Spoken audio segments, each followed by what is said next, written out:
లో నువ్వు ఎవరు బిలీవర్? నేను యేసు ప్రభు బిలీవర్, కానీ నేను క్రిస్టియన్ కాదంటే కుదరదు.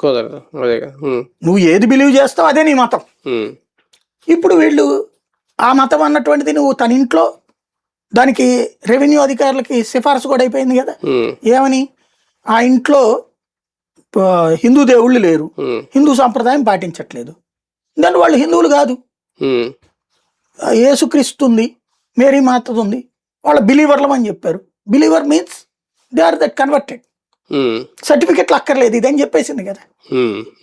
సర్టిఫికెట్ ఇవ్వాలంటే ఎట్లా ఇవ్వమని చెప్పేసింది కదా. కాబట్టి అది అమలు చేయమంటున్నాడు ఆయన. అది అమలు చేసే ధైర్యం ఇక్కడ ఉంటదా? అదే కదా. ఎందుకు?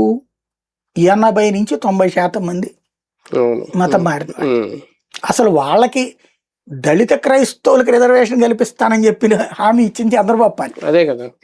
కాబట్టి తెలుగుదేశం ఇతను ఓన్ చేసుకో, తెలుగుదేశానికి ఇప్పుడు ఈయన గుదిబండ. ఇది ఏమన్నా టీడీపీ లైన్ దాడుతున్నారు పార్టీలు ఉండని అనుకోవచ్చా? ఈయన వ్యక్తిగత నిర్ణయాలు, వ్యక్తిగత పోరాటాలుగానే చూడాలా? ఆయన వ్యక్తిగత పోరాటం తెలుగుదేశానికి ఇబ్బంది ఖచ్చితంగా. ఎందుకంటే రామాలయం దగ్గరికి ఎవరు రాలేదు ఆయన వెనకాలకి, టీడీపీ వాళ్ళు. భవిష్యత్తులో తెలుగుదేశానికి కూడా పరీక్ష. తిరుపతి లడ్డూను లేకపోతే ఇంకోటి చెప్పి మేమే హిందూ పరిరక్షకులు అని చెప్పుకుంటోంది, కానీ అక్కడ సీన్ లేదు. అది నిజాయితీతో కాదు, కేవలం జగన్